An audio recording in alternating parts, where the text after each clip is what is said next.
প্রধানমন্ত্রী শেখ হাসিনাকে ছাত্র নাগরিক হত্যার দায় নিয়ে জাতির কাছে প্রকাশ্য ক্ষমা চাইতে হবে। দ্বিতীয় দাবি, আইন শৃঙ্খলা রক্ষাকারী বাহিনী ও দলীয় ক্যাডার এবং সন্ত্রাসী কর্তৃক ছাত্র নাগরিক হত্যার দায় নিয়ে স্বরাষ্ট্রমন্ত্রী আসাদুজ্জামান খান কামাল, সড়ক পরিবহন ও সেতু মন্ত্রী ওবায়দুল কাদের, শিক্ষামন্ত্রী মহিবুল হাসান চৌধুরী নয়ফেল, আইনমন্ত্রী আনিসুল হককে মন্ত্রী পরিষদ থেকে পদত্যাগ করতে হবে। ইন্টারনেট শাটডাউন করে দেশে ডিজিটাল ক্র্যাকডাউন করায় তথ্য প্রতিমন্ত্রী জুনায়েদ আহমেদ পলককে পদত্যাগ করতে হবে। আন্তর্জাতিক মিডিয়ায় শহীদ শিক্ষার্থী এবং আন্দোলনরত শিক্ষার্থীদেরকে ড্রাগ অ্যাডিক্ট বলে কুরুচিপূর্ণ ও মিথ্যা বক্তব্য দিয়ে এবং আন্দোলনকে ভিন্ন খাতে প্রবাহিত করার চেষ্টা করায় তথ্য প্রতিমন্ত্রী মোহাম্মদ এ আরাফাতকে পদত্যাগ করতে হবে। দাবি নাম্বার 3, ঢাকা সহ যত জায়গায় ছাত্র নাগরিক শহীদ হয়েছে সেখানকার ডিআইজি, পুলিশ কমিশনার ও পুলিশ সুপারদের চাকরি থেকে বরখাস্ত করতে হবে।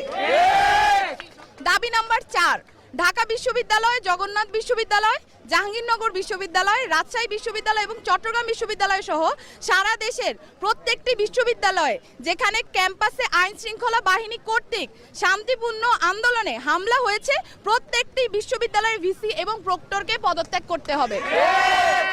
দাবি নাম্বার 5, যে পুলিশ, বিজিবি, র্যাব ও সেনা সদস্যরা শিক্ষার্থীদের ওপর গুলি করেছে, ছাত্রলীগ, যুবলীগ সহ যে সকল সন্ত্রাসীরা শিক্ষার্থীদের ওপর নৃশংস হামলা পরিচালনা করেছে এবং যে সকল নির্বাহী ম্যাজিস্ট্রেট, পুলিশ ও সেনা কর্মকর্তাদেরকে নিরস্ত্র ছাত্র নাগরিকদের ওপর গুলি করার নির্দেশ দিয়েছে তাদেরকে আটক করে হত্যা মামলা দায়ের করতে হবে ও দ্রুততম সময়ের মধ্যে গ্রেফতার করতে হবে। দাবি নাম্বার 6, দেশব্যাপী যে সকল ছাত্র নাগরিক শহীদ ও আহত হয়েছে তাদের পরিবারকে অতি দ্রুত সময়ের মধ্যে যথাযথ ক্ষতিপূরণ প্রদান করতে হবে। 7, দাবি নাম্বার 7, ঢাকা বিশ্ববিদ্যালয়, জগন্নাথ বিশ্ববিদ্যালয়, জাহাঙ্গীরনগর বিশ্ববিদ্যালয়, রাজশাহী বিশ্ববিদ্যালয় এবং চট্টগ্রাম বিশ্ববিদ্যালয় সহ সারা দেশের প্রত্যেকটি বিশ্ববিদ্যালয় এবং শিক্ষা প্রতিষ্ঠানে ছাত্রলীগ নামক সন্ত্রাসী সংগঠন সহ সকল লেজুর ভিত্তিক ছাত্র রাজনীতি নিষিদ্ধ করে দ্রুততম সময়ের মধ্যে নিয়মতান্ত্রিকভাবে ছাত্র সংসদ কার্যকর করতে হবে।